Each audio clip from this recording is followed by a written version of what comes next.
நம்ம வீட்டில் மோர் குழம்பு வைக்க போகிறோம். அது அரைக்கிறதுக்கு பச்சை மிளகாய், இஞ்சி, தேங்காய், பூண்டு, மிளகு, ஜீரகம், சோம்பு, துவரம்பருப்பு, அரிசி, கொத்தமல்லி எல்லாத்தையும் அரைச்சிக்கிட்டு வந்து பார்க்கலாம். மோர் குழம்புக்கு அரைச்சி வச்சுருக்கேன். எல்லாத்தையும் போட்டேன். தாளிக்கிறதுக்கு கடுகு, காஞ்ச மிளகாய், ஜீரகம், வெந்தயம் வச்சுருக்கேன். தக்காளி, வெங்காயம், கருவேப்பிலை மல்லி வச்சுருக்கேன்.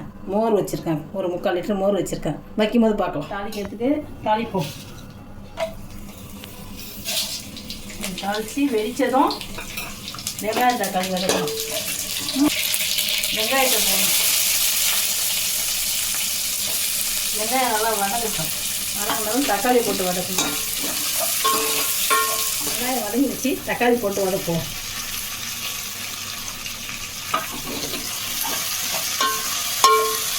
வதங்கி வச்சு இப்போ அரைச்சி வச்சுட்டு இந்த தேங்காய், பருப்பு, பச்சை மிளகாய் எல்லா பொருளையும் இதில் போட்டலாம். தண்ணி ஊற்றி கொதிக்க வைக்கணும். இது கொதிச்சிருச்சு. ஒரு 1/4 ஸ்பூன் மஞ்சத்தூள், உடம்புக்கு தேவையான அளவு உப்பு, மல்லி, கருவேப்பிலை போட்டு இதை கொதிக்க வச்சு இதை கொதிச்சிருச்சு. இது ஆறின பிறகு தயிர் சேர்த்து கலக்கிட்டு சாப்பிட வேண்டியது தான். மோர் குழம்புக்கு தயிரை சேர்த்துடலாம்.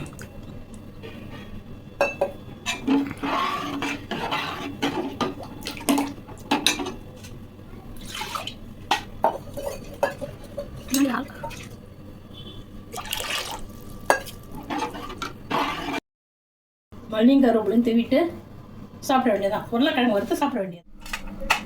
மோர் குழம்பு ரெடி. மோர் குழம்புக்கு உருளைக்கிழங்கும் முருங்காயும் வச்சு சாப்பிட்டா சூப்பராக இருக்கும்.